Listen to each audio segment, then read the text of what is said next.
Good to have you on this Friday morning. I'm Joe Fryer. And I'm Savannah Sellers. Yeah, there's a little good news. It's Friday. We're going to begin this hour with the latest out of the Middle East ahead of peace talks expected between the U.S. and Iran and Pakistan this weekend. President Trump is accusing Iran of violating the two-week ceasefire, saying the country did a very poor job of opening that critical Strait of Hormuz. Oil prices are once again climbing, with only a handful of ships passing through the waterway since the U.S., Israel, and Iran struck that ceasefire deal earlier this week. Now, Israel and the Iranian-backed militant group Hezbollah exchanged new strikes overnight. Already this week, massive Israeli attacks on Lebanon have threatened the shaky ceasefire deal. Israel says it has planned direct talks with Lebanon, but the Lebanese government has yet to respond. We have correspondents overseas and here at home this morning to help us make sense of it all, including the political fallout here at home. Let's start with NBC News international correspondent Matt Bradley, who joins us from Tel Aviv with the latest out of the Middle East. Matt, good morning. So with Israel and Hezbollah trading these strikes overnight, are there any possible talks between Israel and Lebanon? They're up in the air. What's the latest on the ground there in Israel? Yeah, and I mean, it's a really complicated relationship between Hezbollah and the Lebanese government, because Hezbollah still has a lot of seats in the cabinet, in the parliament. So they're very much a part of the government, and the Lebanese government, which is now has not responded to Israel's entreaty for negotiations. The Lebanese government is very weak, particularly compared to Hezbollah. So it is going to be a very delicate diplomatic dance where we see Israel reaching out to the Lebanese government and the Lebanese government committing, presumably, to trying to beat back Hezbollah on behalf of, well, its own public and Israel. So this could be very controversial in Lebanon, and Hezbollah is going to be very, very difficult to dismantle. But we did hear from Israel's chief of staff that Hezbollah has now become the primary military focus of Israel, especially ever since we saw that ceasefire put into place, which now appears to be holding, despite the fact, as you mentioned, that the Strait of Hormuz is not open. Interesting language President Trump using, that they did a very bad job of opening the Strait of Hormuz. The Iranians said that they wouldn't open the Strait of Hormuz as long as Israel continued to pummel Lebanon. And now it looks as though we're about to see these negotiations taking place in Pakistan. That could set the tone and tenor for what comes next. Matt, I want to get more details on those Israeli attacks on Lebanon. Talk us through the impact of the strikes, but also the global response. Yeah, I mean, this was, according to people in Lebanon, some of the worst attacks by the Israelis that they've seen really in generations. And that's saying a lot, because Israel has, over the course of the past several decades, really taken Hezbollah to task on several occasions. And this one, to have Lebanese people say that this was one of the biggest they've seen, well, that just says something. And we're seeing now well more than 200 people who have been killed over the past couple of days. That number is likely to go up as Israel continues its ground offensive as well in Lebanon. All of this trying to rout out Hezbollah from Beirut and from points north. And we heard yesterday the Israelis saying that Hezbollah was now, basically moving northward, moving into areas that don't necessarily include historically a huge population of Shiite Muslims, which is the main base of support for that militant group. So this is something that could see, based on what we heard from the Israelis, Israel's ground forces moving even further north into the country along with their airstrikes. That could be deeply destabilizing for a country that the Israelis are now trying to bring on board, trying to bring on side. Matt, let's talk about something you mentioned a moment ago, that major choke point in these peace talks, the Strait of Hormuz. We've got data from marine traffic, which tracks ships. It says only 5 ships passed through the strait in the first 24 hours of that ceasefire. What is the U.S. threatening to do if that strait does not fully reopen? Yeah, and interesting to note that those 5 ships that passed through were not carrying oil or any energy resources. They were just carrying dry goods, basically bulk containers carrying shipments of things, retail items that you could buy. This is not the opening that President Trump had wanted, nor that the region had asked for. And that's why we're starting to hear from the U.S. About taking possible action. But this is probably going to remain in the field of diplomacy, given the fact that we're seeing these negotiations presumably starting on Saturday. This will certainly be one of the headline issues, the issue of the Strait of Hormuz. President Trump has even wildly speculated over the past couple of days that Iran and the United States could join into some sort of grouping together in order to charge ships who are passing through the Strait of Hormuz. That would put the U.S. and Iran in an economic partnership or a business partnership together. The whole thing is lacking in specificity at this moment, and it is, as always, unclear exactly what President Trump plans to do when it comes to this critical waterway. Still a lot of negotiating left to do. All right, Matt Bradley in Tel Aviv. Matt, thank you so much. And NBC News Capitol Hill correspondent Julie Sirkin joining us now from Washington with more on these upcoming peace talks. Julie, good morning. So Vice President J.D. Vance is leading the U.S. delegation in Pakistan this weekend. What have we heard from the White House in advance of these talks? Well, the White House made it official, good morning, guys, to you yesterday, saying that J.D. Vance, the vice president, is going to be the point person on this. He's leading a delegation that consists of officials, including Jared Kushner, the president's son-in-law, and Steve Witkoff, the special envoy. Those two have been involved in talks thus far, but Vice President Vance, as the face of this, sort of elevates things a little bit. This is not only the most consequential series of talks throughout the conflict over the last nearly 6 weeks, but perhaps since the 1970s, since the Islamic Revolution. That's how serious this moment is. And the White House is putting a ton of stock behind Vance. Look, this is somebody who has not necessarily been publicly supportive of this war. We know historically he's been against foreign intervention. He sort of represents that wing of the party. And so I think it's smart both politically and practically for the president to sort of put him in front of this. And as Matt mentioned, those talks are set to begin tomorrow morning in Islamabad. And Julie, speaking of the president, he told NBC News in an exclusive interview he's very optimistic that a peace deal with Iran is within reach. Did the president seem concerned that these continued Israeli attacks on Lebanon could jeopardize any deal? Yeah, you know, he's very careful when he speaks publicly, but even in his brief comments to NBC News about it, he did seem a little bit concerned. He did say that he spoke to Benjamin Netanyahu. He also essentially told NBC News that Bibi Netanyahu was scaling back these attacks in Lebanon. Remember, Lebanon is not part of this ceasefire agreement. It's something Caroline Levitt, the White House press secretary, was pushed on as well. And they're not part of it because Netanyahu insisted they not be part of it, given everything that Matt had just mentioned to you. So certainly this is something that is concerning to the president to an extent. But at this point, he's willing to sort of leave it on the back burner, engaging instead in these talks with J.D. Vance, who he said he's extremely optimistic about in terms of this point in the conflict, bringing it to a potential end. And certainly that's something the president wants to see, given all of the issues at play, this very fragile ceasefire, and the fact, of course, that the Strait of Hormuz is still not open, a major condition of the president's in the ceasefire agreement. And Julie, after more than 5 weeks of fighting, the Trump administration has declared the war with Iran a major victory for the U.S. But ahead of these talks, what do we know here about, is the U.S. position better than they were before the war started? Have any of the sometimes confusing stated goals of why we started this war been met? That's a really good question. Remember when this war first began, the president said it was because of the Iranian people. He wanted them to rise up in the streets. He wanted to support them. He messaged help is on the way. Then it shifted to the stated goal, which in some ways was always the underlying factor of this, right? Iran's nuclear weapons program, but something that the president had claimed for weeks has been obliterated already. Now it is at the point of the Strait of Hormuz, reopening that critical pathway, not only oil and gas, but fertilizer. So much of the agricultural community and farmers here depend on helium, of course, around the world as well. Politically, the time is ticking for the president. We are just months out from the midterm elections. Republicans and Democrats have spent the last 2 weeks, the Easter recess, at home, but they're going to come back into town on Monday. There was a war powers vote effort to try and rein in the president's actions in Iran, pushed by Democrats in the House yesterday. Republicans blocked it, but that doesn't mean there's not fracturing of the party and how they feel about this war, given the rise in prices, given the still potential of further involvement, putting American troops inside the region. Already there have been many casualties. And so this is something that certainly Republicans, members of the president's own party, are starting to run out of patience on, according to my talks with people behind the scenes. So this is definitely a war that the president hopes to end. All right, Julie Sirkin, thank you. The Epstein files are back in the spotlight after some unexpected comments by First Lady Melania Trump. She made a statement on the record yesterday at the White House, hoping to clarify her connection to the late convicted sex offender. She denied having any personal relationship with Jeffrey Epstein or his accomplice, Ghislaine Maxwell, and she said any accounts claiming otherwise were politically motivated. The lies linking me with the disgraceful Jeffrey Epstein need to end today.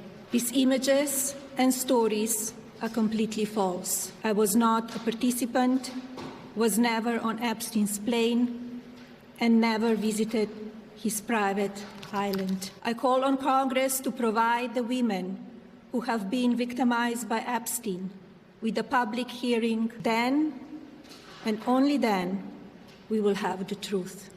We should note there is no evidence of any wrongdoing by the Trumps related to Epstein's crimes. NBC's Alice Barr joins us with more on all of this. Alice, good morning. Good morning, Joe. The First Lady condemned fake images and statements about her and Epstein that have spread on social media and what was an unusual for her public message that shifted focus back to a story that has riled her husband. First Lady Melania Trump in a rare public statement knocking down rumors about her ties to the late sex offender Jeffrey Epstein. The lies linking me with the disgraceful Jeffrey Epstein need to end today. The First Lady not saying why she's speaking out now. Behind the scenes, her legal team has worked for the past year to take on any publications they viewed as spreading false or defamatory information connecting her to Epstein. I am not Epstein's victim. Epstein did not introduce me to Donald Trump. She strongly denied any knowledge of Epstein's crimes. Was never on Epstein's plane and never visited his private island. Mrs. Trump saying she occasionally crossed paths with Epstein at parties and downplaying this 2002 email released in the Justice Department's Epstein files that she sent to Epstein accomplice Ghislaine Maxwell, referencing a Positive magazine story. My email reply to Maxwell cannot be categorized as anything more than casual correspondence. The First Lady urging Congress to hold a public hearing for survivors and saying that Epstein did not act alone. And that means that the entire investigation is legitimate. She needs to call on her husband to get the remainder of the files released. Republican Thomas Massie putting the onus back on the Justice Department to bring more transparency as the First Lady's comments put a simmering controversy back in the headlines. In a statement, a group of Epstein survivors said the First Lady's remarks, quote, shift the burden onto survivors under politicized conditions and called to keep the focus on former Attorney General Pam Bondi testifying, though the Justice Department has said she will no longer sit for a deposition next week now that she is no longer Attorney General. Joe. All right, Alice Barr, thank you. For more on this, let's bring in Ben Weeder. He is a Washington correspondent for the Los Angeles Times. He focuses on political investigations. That includes the Epstein sex trafficking story. Ben, good to have you with us to talk more about this. We know the First Lady does not make a lot of public remarks. The handling of the Epstein files has become really a political vulnerability for her husband and his administration. So I guess the most obvious question after watching her statement yesterday is, why do you think she chose to break her silence now? It raises this sort of inevitable question of, what is she trying to get ahead of? Because logically, it doesn't make sense otherwise. This is the classic version of what people have referred to as the Streisand effect, whereby denying something, you draw more attention to it. The Epstein story was frankly not the front page of most newspapers at this point. It had kind of receded behind news of the war, and by coming out unexpectedly with no heads up to the press about what was coming, Melania thrust it back onto those front pages. And so, logically, you have to think that she thought that the impact of doing that was perhaps, less than the impact might have been of a story or some other news coming out that could have been more damaging. Otherwise, it really doesn't make a whole lot of sense from a public relations perspective. And frankly, the only news plug that is connected to the Epstein story that we were aware of was, that Pam Bondi had been originally supposed to testify next week, which, she is obviously not planning to do at this point. But as I said, otherwise, it had really kind of receded from the front of most people's minds at this point. So it was really kind of a puzzler. And the press in the room, I know, was totally baffled by the statement and had no idea that it was coming. And Ben, that may even be true according to some reporting of the president. I mean, we've obviously heard him discuss this a lot, call it a Democratic hoax, but there's reporting he didn't know the First Lady was going to make this statement yesterday. What do you make of that? It is really baffling. I mean, I can't speculate on how their marriage works and the level of communication between the two of them, but it's such an unusual moment to happen. I mean, it is so rare for her to come out. For that to happen without his knowledge is frankly kind of shocking in this moment. And again, the only explanation I can think of for why you would make that statement is as part of some sort of public relations strategy, which again, if you're doing that, you would think that you would be looping in your husband, the president's staff, to tell them about it. So it really is. Really did kind of come out of left field. And listen, I mean, I think it has us all now glued to the news to see if there's any revelation that does drop. I don't know if that was the intended effect, but I think that's what's inevitably happened. Ben, you've covered this topic for years. What do you know about the nature of the relationship between the Trumps and Epstein and Maxwell? Well, they absolutely swam in the same circles. I mean, particularly when you think about the modeling world. Jeffrey Epstein, he managed the finances of Les Wexner, the owner of Victoria's Secret. Many people have said that Epstein, frankly, would tell people that he worked for Victoria's Secret, that he was an executive there. He also co-owned a modeling agency with Jean-Luc Brunel, a French modeling scout, which, they were accused of using it more to scout victims than models. But the point is that they were very much in that world. They were at the parties. They were in the same rooms that frankly President Trump and Melania Trump, who at the time was a model herself, would have been in. So they were absolutely in the same social circles. I spoke to Paolo Zampoli yesterday, the guy who's been credited with introducing Donald Trump and Melania, and he said absolutely. Jeffrey Epstein and Ghislaine Maxwell, these were big figures in the scene. If you went to parties, you were going to see these people. It was just the way it went. They were part of the same social group. So it's not at all surprising that they would have come across each other, and obviously they did, as the pictures show, and also that they would have had some form of communication. That doesn't mean they were necessarily friends, but certainly they knew each other, and certainly they were in the same social circles. We heard this a moment ago from our colleague Alice Barr, who set this up for us with that story. Some reaction from survivors here to these comments of the First Lady's, and I want to read a little bit more. They accused her of shifting the burden onto survivors under politicized conditions that protect those with power, and then listing the DOJ, law enforcement, prosecutors, the Trump administration, saying that they just have not complied with the Epstein Files Transparency Act. There are now calls from Democrats in Congress, even for a First Lady, to testify herself. Where do you think this goes from here, especially given that she herself kind of referenced wanting to see this investigation through in those comments yesterday?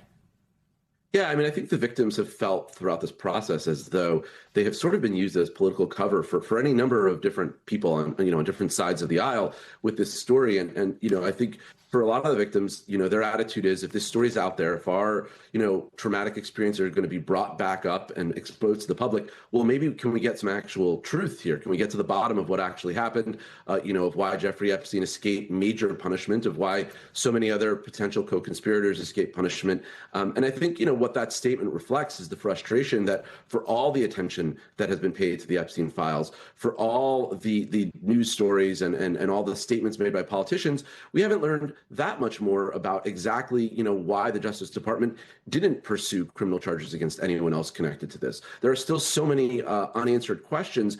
And I think from the perspective of victims, if their, terrible moments from their lives are going to be brought back in front of the public, they'd like to be able to get something from it, some sense of justice that they felt they were denied in the original handling of this investigation. All right. Ben Weider, good to have you with us. Thank you so much. Well, the U.S. Justice Department is now investigating if the NFL is making fans pay too much in subscription fees. Two government officials familiar with the investigation confirmed the probe, saying it would dig into the league's media deals and how much fans should have to pay to watch games. It comes amid growing frustration, specifically around the cost of the NFL's streaming packages and whether they violate the 1961 Sports Broadcasting Act. Right now, fans need at least 10 different platforms to watch the entire NFL season. Many of them have paywalls.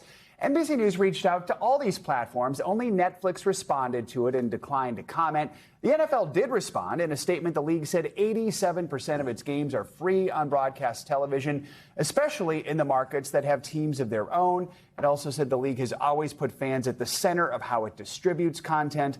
The Justice Department did not comment on the probe. NBC News legal analyst Danny Savalas is here to break this all down for us. Danny, good morning. So I mentioned this 1961 Sports Broadcasting Act. Explain how that law works, as it hasn't been updated since then, as I understand it, and why the NFL might be in violation of it now. Yeah. It related to broadcast television. Now, you kids may not remember, but there was a time when there were 3 channels, maybe 5. You had bunny ears, right? The bunny ears? Absolutely bunny ears. And the way you corrected it was slapping the top of the TV. Right. That was the world that we lived in.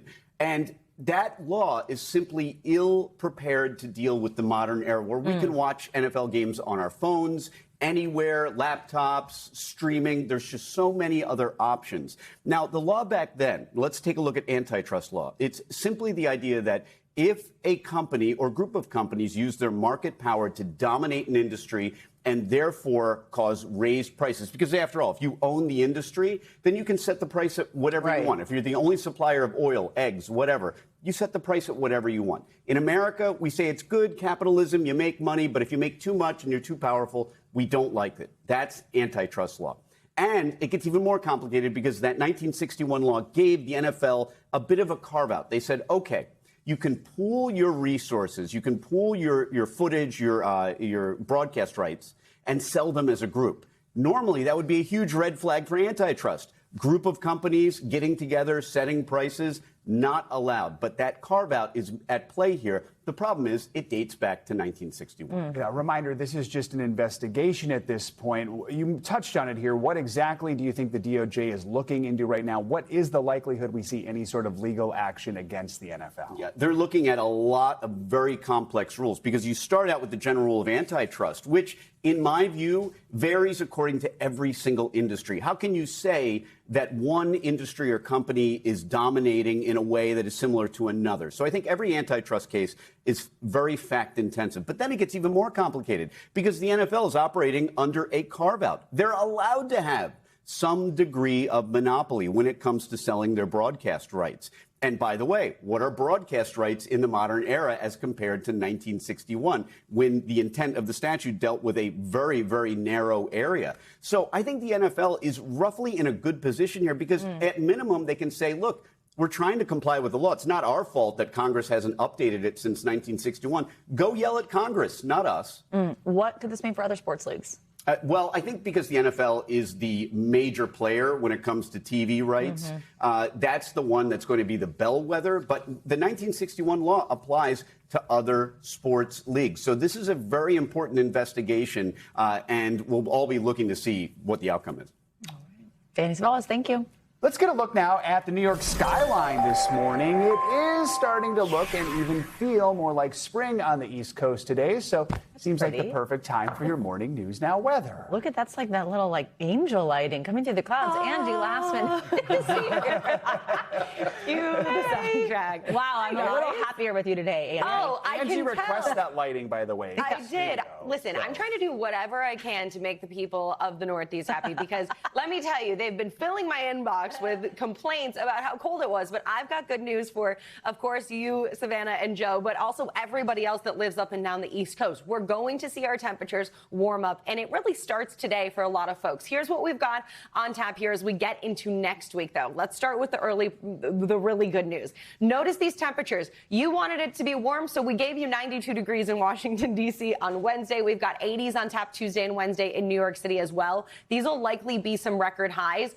Between now and then, we're going to be seeing kind of like a slow, gradual warm up. So here's our temperatures for today. It's going to be a lot better, potentially even above normal across much of the Northeast, stretching across the Ohio and Tennessee valleys, down through the South, and even out west, temperatures in the 70s for our friends in Salt Lake City. Tomorrow, if you're going to be out and about for your Saturday, Washington, D.C., 70 degrees, Cincinnati, 72, mid-80s for Memphis and Jackson.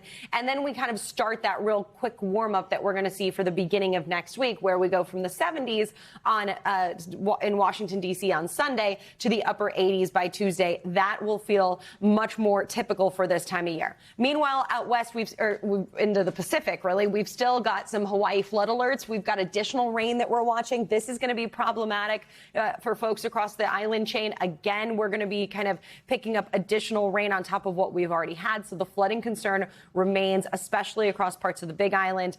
So we're keeping a close eye on that. Otherwise, this weekend, notice we've got some sunshine on tap for Saturday up and down the East Coast. The areas we're going to watch, though, for any impactful weather that could interrupt your plans, really across the midsection of the country, where we've got the chance for some severe storms. Places like West Texas could see that, but the thunderstorms stretch all the way up into the Midwest, and we'll see some additional snow across the Sierra Range as well. And that kind of same pattern continues into Sunday. We'll see anywhere from the Midwest down to Texas have the potential to see some thunderstorms and potentially strong thunderstorms at that. Snow and rain out west, but look at that. Great East really Coast. Into the just whole great lot of sunshine East just for you, Savannah Sellers. No, that's really exciting. You better have some outdoor plans this weekend. Yeah, you know what? Yesterday, Yeah. you weren't You were my upset with favorite, me? and now I love you again. Did you bring your coat today? I brought a very light coat. Right. Good. She I listened. Perfect. I always listen to you. Thanks, Angie. We thank you for watching, and remember, stay updated on breaking news and top stories on the NBC News app or watch live on our YouTube channel.